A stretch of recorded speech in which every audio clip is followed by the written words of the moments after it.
Het jy al gewonder oor hierdie vraag? Gaan Christendom oor hierdie lewe hier op aarde, of eintlik maar oor die lewe hierna? Byvoorbeeld, wanneer kry kinders van God hulle beloning? Nou, of eers eendag na die dood? En waar moet ons fokus wees? Op die hier en die nou, of op die eendag in die hiernamaals? Is dit vir 'n Christen die beste tyd nou, of kom die beste nog?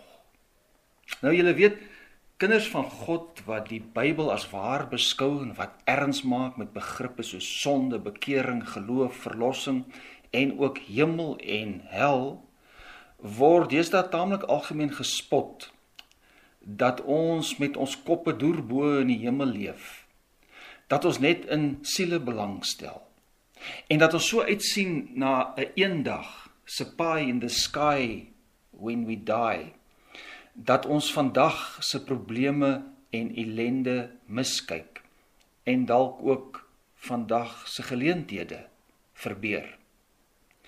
En daar word geïnsinueer dat ons nie regtig vir ander mense hier op aarde omgee nie, en ook nie oor die natuur besorg is nie.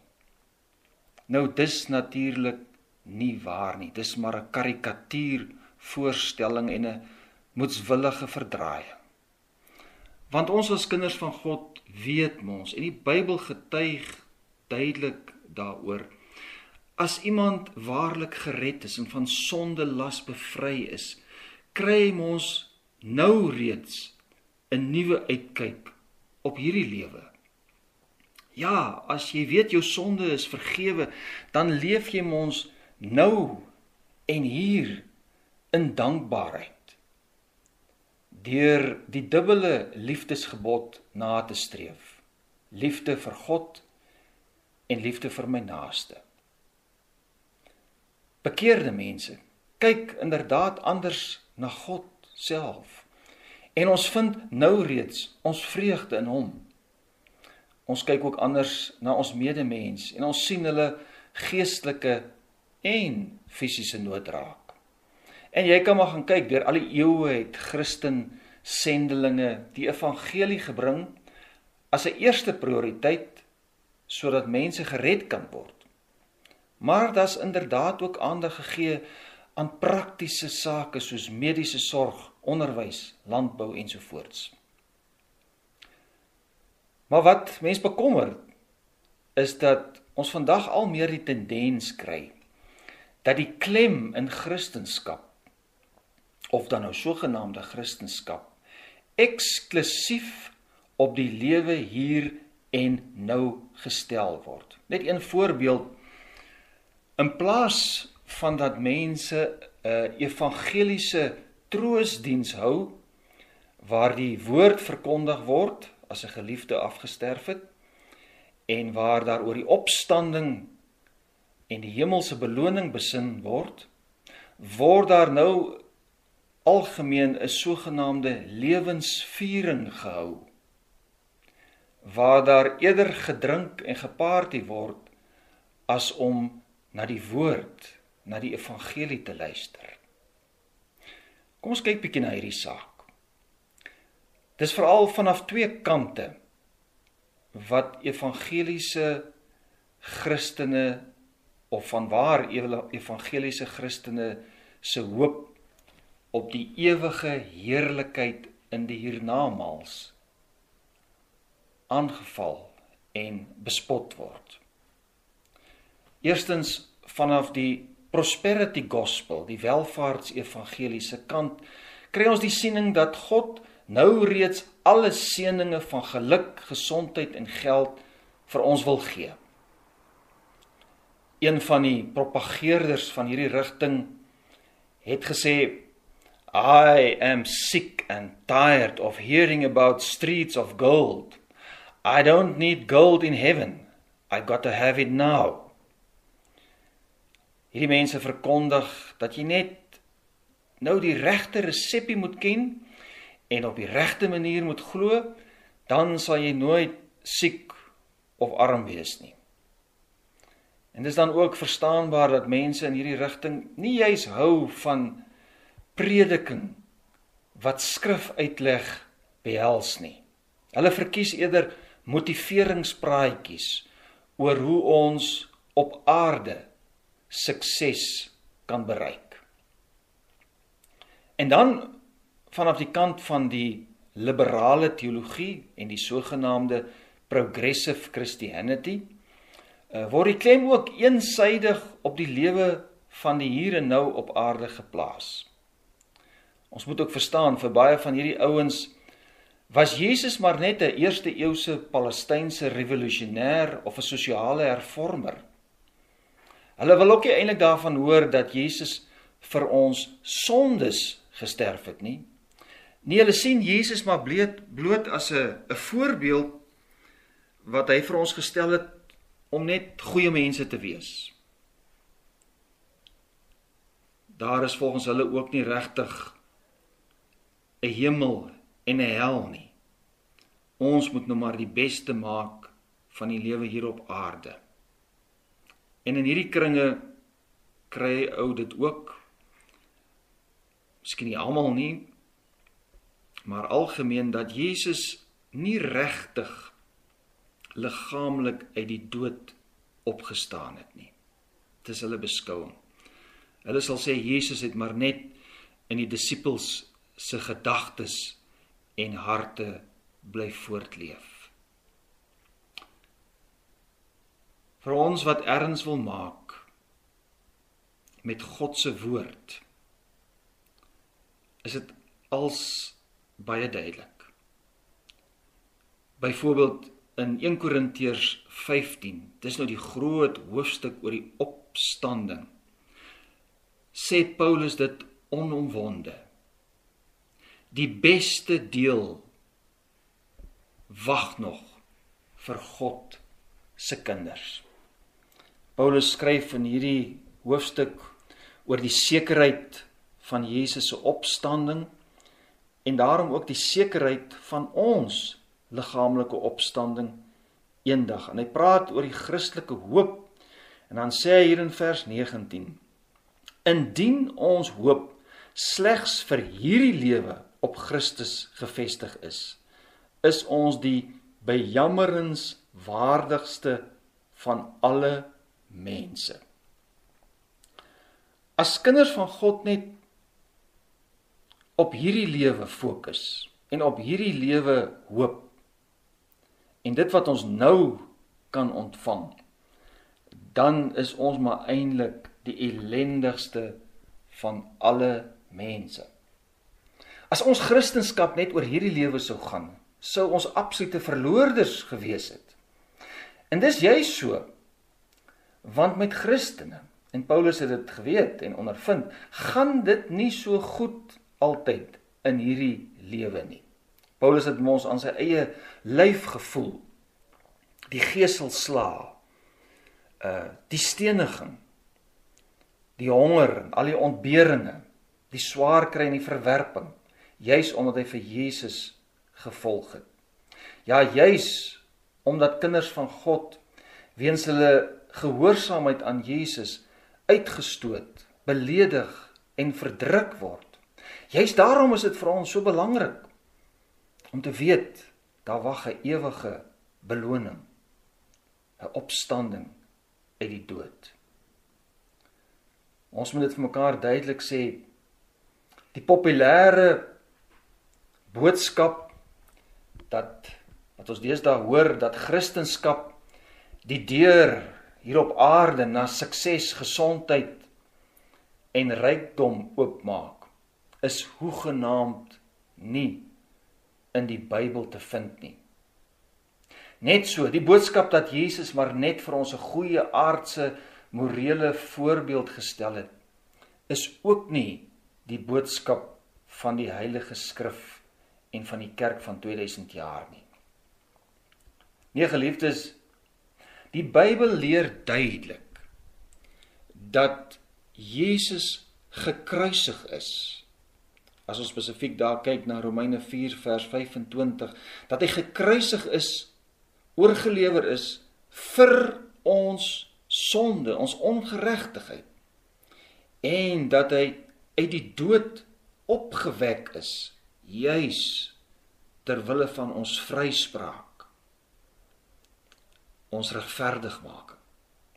Dis die kern van die evangelie, en Paulus verwys ook na hierdie evangelie, en dan lê hy op die klem op die opstanding, hier in 1 Korintiërs 15. Hy sê die wesentlike van die evangelie wat ek ontvang het, en ook aan julle oorgelewer het, is, en dan noem hy 3 basiese groot feite. Christus het vir ons sondes gesterf, volgens die skrifte. Hy is begrawe, so hy was werklik dood, en op die 3de dag opgewek, volgens die skrifte. En vir hierdie opstanding uit die dood, gaan Paulus dan voort, is daar baie getuies. En hy het aan Sefas, dis Petrus, verskyn. En toe aan die 12. Daarna het hy aan meer as 500 broers tegelyk verskyn, van wie die meeste nou nog leef. Dis nou in die tyd toe Paulus hierdie brief geskryf het, maar sommige al ontslaap het. Daarna het hy aan Jakobus verskyn. En toe aan al die apostels. As die laaste van almal het hy ook aan my, dis nou Paulus self, die misgeboorte, verskyn.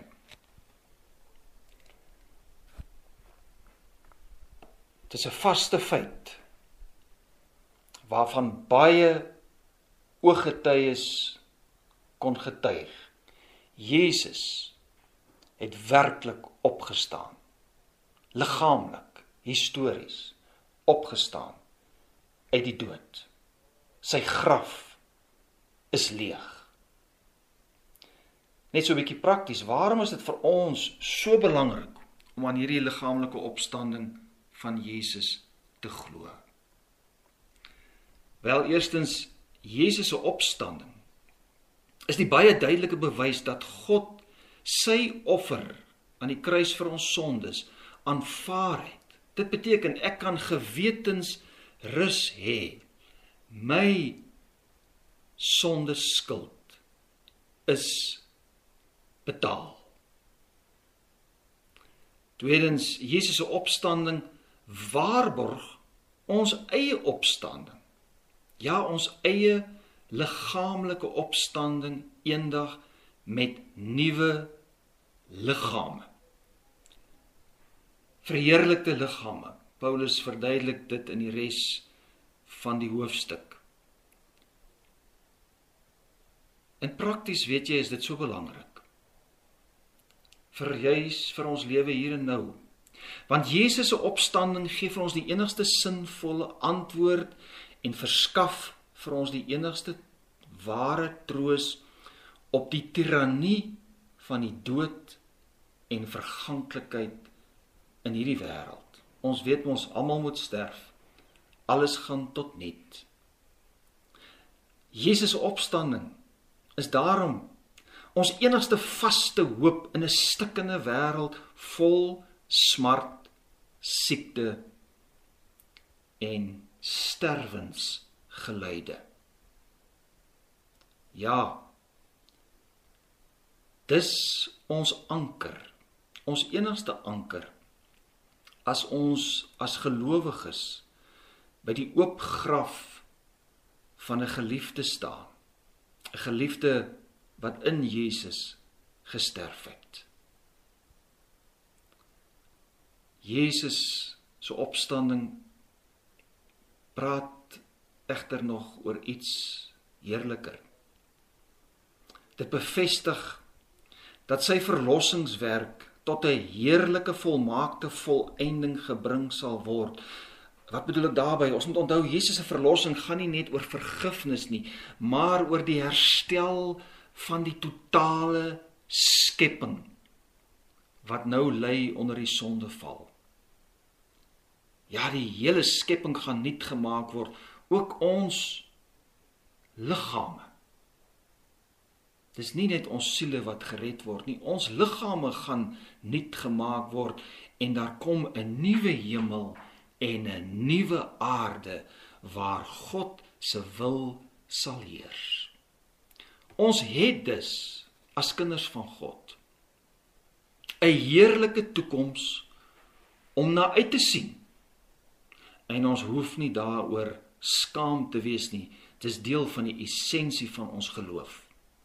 Maar om nou die vraag wat ons in die begin gevra het finaal te antwoord, is dit ook belangrik tog dat ons sal kyk hoe eindig 1 Korintiërs 15. En nou is dit merkwaardig, Paulus spot aan die einde van hierdie hoofstuk eintlik met die dood. Luister net bietjie. Dood, waar is jou oorwinning? Dood, waar is jou angel? Die angel van die dood is die sonde, en die krag van die dood lê in die wet. Maar aan God die dank wat aan ons die oorwinning gee deur ons Here Jesus Christus. Nou as Paulus hier van die angel van die dood praat, dan laat dit my onwillekeurig dink aan 'n skorpioen. Julle sal weet, 'n skorpioen is vir ons 'n aaklige, grillerige ding, wat vir mens baie pyn en selfs die dood kan veroorsaak. Maar as 'n skorpioen se angel afgebreek is, dan is hy eintlik skadeloos. Toegegee, dit is nog steeds 'n grillerige diertjie. Sal nie sommer aan hom vat nie. Maar as die angel weg is, dan hou die skorpioen vir ons geen bedreiging meer in nie. En net so, omdat Jesus deur sy sterwe en sy opstanding ons sonde skuld uitgedelg het. En ons sonde is mos nou die angel van die dood. Hou die dood ook vir die kind van God geen bedreiging en verskrikking meer in nie. En dit het 'n belangrike praktiese implikasie vir ons, reeds nou hier. Luister 'n bietjie na vers 58. Daarom, my geliefde broers, wees standvastig en onwrikbaar, en wy julle ten volle aan die werk van die Here, omdat julle weet dat julle arbeid in die Here nie vergeefs is nie. Jy sien, die implikasie is baie duidelik. Jesus se opstanding en oorwinning oor die dood motiveer ons juis nou hier op aarde tot aksie. Want daar's 'n beloning wat vas en seker is. Ja, ons werk, ons arbeid in die Here is nie vergeefs nie. Alles wat ons nou doen as kinders van God, maak sin. Ons lewe op aarde is met ander woorde sinvol. Die kind van God se lewe op aarde tel vir ewig. Dit het ewigheidswaarde. Want dit sal beloon word. Die finale opstanding uit die dood. Met ander woorde ook die opstanding van ons liggame. Die finale aanbreek van die ewige heerlikheid maak ons as kinders van God nie passief nie, juis nie passief nie, maar aktiveer ons en spoor ons aan om voluit en vasberade besig te wees met die koninkrykswerk hier op aarde. En hierdie koninkrykswerk sluit alles in wat ons in gehoorsaamheid aan Jesus doen. Ook daardie spreekwoordelike en letterlike beker koue water wat ons aan een van sy disippels gee. Ja, alles, al lyk dit vir ons hoe gering, alles wat ons doen op hierdie aarde, in gehoorsaamheid aan ons Here Jesus, is so belangrik en dit sal beloon word. Ja, kom laat ons dit ondubbelsinnig stel. Ons as kinders van God se lewe hier en nou is ontsettend belangrik en verg al ons aandag, juis omdat daar 'n beloning wag. En Jesus self waarborg hierdie beloning deur sy eie opstanding uit die dood. Daarom die opstanding is vir ons so belangrik en so groot bron van vreugde,